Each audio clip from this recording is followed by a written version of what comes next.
Guys, welcome to my channel রূপসাস blog story. তো finally ঘুরতে যাওয়ার দিন চলেই এলো। এখন বাজে 4:30। তো চলো ঝটপট রেডি হয়ে নেওয়া যায়। তো গাইস, এই যে রেডি হয়ে নিয়েছি, কারণ জার্নি করতে হবে, তাই ক্যাজুয়াল লুক। তো মাঝখানে ঘটে গেছে একটা ব্ল্যান্ডার, সেটাও তোমাদের সাথে যেতে যেতে শেয়ার করবো। তো চলো ক্যাবে উঠে পড়া যাক। তো গাইস, তোমরা যেমনটা জানো, আমার গাড়িতে উঠলে একটু শরীর খারাপ করে, ওই জন্য একটু চুপচাপ হয়ে যায়, চোখ মুখ একটু শুকিয়ে যায় আর কি। তো গাইস, তোমাদের যেমনটা বলছিলাম আর কি, একটা ব্লান্ডার ঘটে গেছে। সেটা হচ্ছে আমরা জানতে পারি আমাদের ট্রেনটা লেট, ওই জন্য ভোর 4:30 উঠেও আমাদের দেরি করে বেরাতে হয়। তখন বাজে প্রায় 8:30, না 8:30 না, 8টা কি 8:45 মতো। তো আমরা 8টা 8:45-র দিকে বেরাই, আর আমরা 8:40-45-এর দিকে হাওড়া পৌঁছে যাই। তারপরেও যে আমাদের কত ঘন্টা লেট করতে হয়েছে, মানে ওয়েট করতে হয়েছে এই ট্রেন লেটের জন্য, তো সেটা জানতে চোখ রাখুন লাগে, মানে অসহ্যকর হয়ে গেছিলাম, এতটা ট্রেন লেট। আমার ফার্স্ট এক্সপিরিয়েন্স এরকম টাইপের। তো কি আর বলবো, কিছু বলার নেই। তো তোমরা দেখো ভোরবেলার কি দারুণ লাগছে। তো গাইস, সেদিনের জার্নিটা এতটাই কষ্টকর ছিল, কি বলবো তোমাদের। এই পর্যন্ত জার্নিটা খুব সুন্দর ছিল, বাট হাওড়ায় গিয়ে বাবারে বাবা এত দেরি ট্রেনের। তো এই যে গাইস, তোমাদের যেমনটা বললাম, আমার শরীর খারাপ করে, ওই জন্য চুপচাপ হয়ে যাই একদম। তো গাইস, ওই যে প্রায় হাওড়া পৌঁছে গেলাম। হাওড়া পৌঁছে যাচ্ছি দেখে আমার মনটাও একটু খুশি খুশি হয়ে গেল, যে ফাইনালি আমি গাড়ি দিয়ে এবার নামতে পারবো আর কি। কারণ তোমরা সবাই জানো আমার একটু শরীরটা খারাপ করে, তো ওই জন্যই বেশি খুশি হয়ে গেছিলাম আর কি। তো এই যে হাওড়া ঢুকছি, বাট হাওড়া ঢুকেও কি লাভ, ট্রেন তো লেট, আমাদের তাও ওয়েট করতে হবে এত তাড়াতাড়ি গিয়েও। তো গাইস, যাই হোক, তো তোমরা হাওড়া ব্রিজের সকালের সৌন্দর্যটা উপভোগ করো। আমার তো বেশ ভালো লাগছিল সকালবেলা জার্নিটা।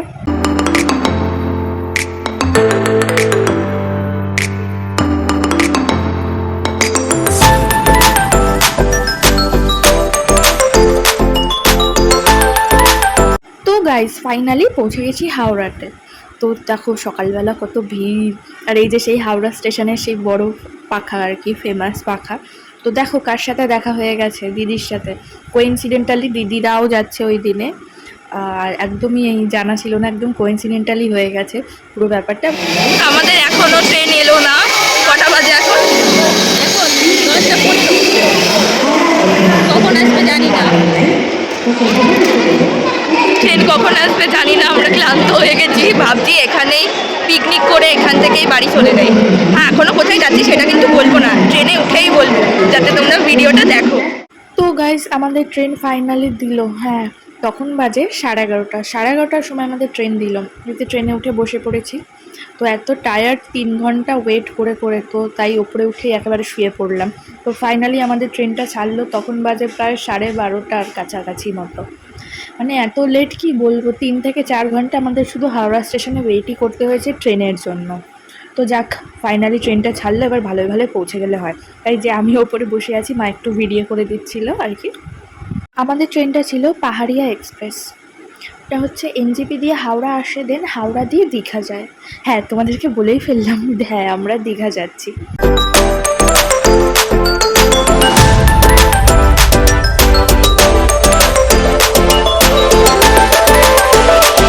তো গাইস, আমি তো ওপরে বসে বসে এই যে ঝালমুড়ি খাচ্ছিলাম, আর একটু আমলকিও নিয়ে নিয়েছিলাম, কারণ তোমাদের যেমনটা বলছিলাম একটু শরীরটা খারাপ করছিল আর কি। দেন নিচে নেবে কিন্তু খুব সুন্দর সুন্দর শর্টস নিয়ে নিয়েছি। এই যে বেশ ভালোই লেগেছিল। ট্রেনটা লেট করেছে ঠিক কথা, তারপরের জার্নিটা সুন্দর ছিল। ট্রেনটা লেট করার কারণও আছে, কারণ কিছু সিস্টেমের কাজ হচ্ছে আর কি, সিগন্যালিং সিস্টেমের, ওই জন্যই লেটটা হয়েছে। তো এই যে ফাইনালি আমরা দীঘা পৌঁছে গেলাম, তখন বাজে বিকেল 4টে কি 4:30 মতো। এই যে পুরো টায়ার্ড হয়ে গেছি জার্নি করে। তো চলো এবার স্টেশন থেকে বেরানো যাক। কত লোক নেমেছে, একই দিনে কত কত লোক আসে তাই না দীঘায়। বেশ ভালো লাগছিল দেখে। আর সেটা তো আমরা যেদিন গেছিলাম সেটা তো উইকেন্ড ছিল আর কি, স্যাটারডে ছিল। তো ওই জন্য ভিড়টা আরও বেশি ছিল আর কি। আমি দীঘা এলাম প্রায় 8 থেকে 9 বছর পরে। হ্যাঁ, আর অনেক কিছু চেঞ্জ লাগছিল এসে দেখে, যে তখন একরকম দেখে গেছি, এখন একরকম লাগছে, বেশ ভালোই লাগছিল। গাইস, এখানে কিন্তু শেষ না ব্লগটা, স্টেশন থেকে বেরিয়ে তোমাদের সাথে দেখা হচ্ছে। তো গাইস, স্টেশন থেকে বেরিয়ে একটা টোটোতে উঠে পড়েছি। এবার আমাদের হোটেল খুঁজতে হবে আর দেখতে হবে আর কি, কারণ আমরা তো বুকিং করে আসিনি, বাট ফ্যাসাদে পড়েছিলাম একটু, উইকেন্ড বলে কথা, একটু রুম পেতে অসুবিধা হচ্ছিল। দেন আমরা ফাইনালি পেয়ে গেলাম।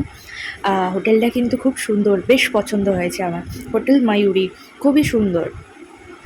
তোমাদের আশেপাশে একটু ঘুরিয়ে দেখিয়ে দিলাম হোটেলটা। তো চলো তোমাদের একটা ছোট করে রুম ট্যুর দেওয়া যাক। এই যে ফার্স্টে একটা বেড আছে, একটা তার সাথে একটা সিঙ্গেল বেডও আছে। এই যে টিভি, এই যে ড্রেসিং টেবিল। আর চলো ওই দিকটা যাওয়া যাক।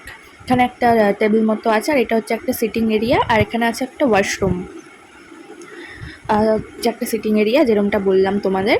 তো চলো ব্যালকানির দিকে যাওয়া যাক। তো গাইস বৃষ্টি হচ্ছিল কিন্তু বাইরে, আমরা যখন গেছিলাম তখন বৃষ্টির ওয়েদার ভালোই লাগছিলো, বাট একটু একটু মন খারাপও হচ্ছিলো, বেরাতে পারছিলাম না তাই। তো এই যে ব্যালকানি থেকে ভিউ, মেন রোডের ওপর ছিল আমাদের হোটেলটা, খুবই সুন্দর লাগছিলো ভিউটা, ঠিকঠাক। তো গাইস এই যে আমাদের রুমটা, তোমরা অবশ্যই কমেন্টে জানিও কেমন হয়েছে। তো গাইস আমাদের কিন্তু একটা মিনি ফ্রিজও দিয়েছিল এই যে। আর এই যে বাবা এসে টিভি চালিয়ে দিয়েছে, টিভি দেখছে, আর মাকে বললাম একটু তুমি রুম ট্যুরটা দিতে হেল্প করো আমাকে, তাই মা হেল্প করছিল। তো দেন আমরা অর্ডার দিয়েছিলাম এগ চাউমিন, চিকেন চাউমিন আর ফ্রেঞ্চ ফ্রাইস। তো বিকালে স্ন্যাকিং আর কি। তো চলো খেয়ে নেওয়া যাক, খেয়ে নিয়ে ঝটপট রেডি হয়ে বিচে যেতে হবে তো নাকি, তাই ঝটপট খাওয়া দাওয়া সেরে নিই, তারপরে বিচে যাব। বিচে গিয়ে দেখা হচ্ছে, কিন্তু রেডি হয়ে আগে দেখা করে নেব তোমাদের সাথে, কারণ আমার আজকের লুকটা তো শেয়ার করতে হবে নাকি তোমাদের সাথে, ডে 1 লুক। তো চোখ রাখো ব্লগটায়। তো গাইস এই যে ঝটপট খাওয়া দাওয়া করে রেডি হয়ে নিয়েছি, ডে 1 লুক। তোমাদের কেমন লাগলো অবশ্যই কিন্তু কমেন্ট করে জানিও। গাইস চলো বেরিয়ে পড়া যাক, অনেকটাই দেরি হয়ে গেছে কারণ ট্রেন লেটের কারণে আমাদের। চলো বেরানো যাক, এখন একটু সি বিচের কাছে একটু ঘুরে দেখি। তো গাইস এই যে আমাদের হোটেলটা, বাইরে দিয়ে একটু শেয়ার করে দিলাম কেমন লাগে আর কি দেখতে, নাইট ভিউ। তো চলো এবার বিচের দিকে যাওয়া যাক। তো তখন কিন্তু হালকা হালকা বৃষ্টি পড়ছিল, সবাই অনেক লোকেই কিন্তু ছাতা নিয়ে ঘুরছিল। তো এই যে আমি আর মা যাচ্ছি, আর বাবা আগে আগে যাচ্ছিল। তো গাইস 8 থেকে 9 বছর পরে দীঘা এসে আশেপাশে দেখে আমার খুব ভালো লাগছিল, কারণ অনেক কিছু বদলে গেছিলো, তাই আশেপাশে দেখতেই আমি বেশি একটু ব্যস্ত হয়ে গেছিলাম ব্লগ করার থেকে। তো গাইস ফাইনালি চলে এসেছি বিচের কাছে। হ্যাঁ এটা বিচের ধারে মার্কেটটা, তোমাদের একটুখানি ঘুরে দেখিয়ে দিলাম। বিচটাও অনেকটাই চেঞ্জ হয়ে গেছে, নিউ দীঘায় আর কি। তো গাইস দেন আমরা এসে এক জায়গায় একটু বসলাম, খুব সুন্দর হাওয়াও দিচ্ছিল এখানে। তো গাইস দেন নিয়ে নিলাম পমফ্রেট মাছ ভাজা, কাবাব আর চিংড়ি মাছ ভাজা। চিংড়ি মাছ ভাজাটা আমি খাইনি কারণ আমার অ্যালার্জি, তাই। তো খুব টেস্টি হয়েছিল। আর এই যে বসে আছি, খুব সুন্দর হাওয়া দিচ্ছে, আমার চুল একদম ফুরফুর করে উঠছিল, এতটাই হাওয়া দিচ্ছিল আর কি। তো গাইস চলো তোমাদের সাথে শেয়ার করে ফেলি সমুদ্রের ভিউটা, হ্যাঁ নাইট ভিউ। তোমাদের যেমনটা বললাম আর কি, বৃষ্টি হচ্ছিল ওই জন্য বিদ্যুৎ চমকাচ্ছিল। তারপরে ঘুরে ফিরে ঘরে চলে এলাম, তারপরে আর ভিডিও করিনি আর কি। তো ঘরে চলে এসে ভিডিওটা এন্ড করছি আজকের জন্য। জার্নি করে তো প্রচুর টায়ার্ড। আর তোমাদের যদি এই ব্লগটায় কিছু ভালো লেগে থাকে তো লাইক শেয়ার কমেন্ট করতে ভুলো না। তো এই ব্লগটাকে এখানেই রাখছি, দেখা হচ্ছে কালকে নতুন একটা দিন আর নতুন একটা সকাল, নতুন একটা জায়গায়। তো এখনের জন্য টাটা।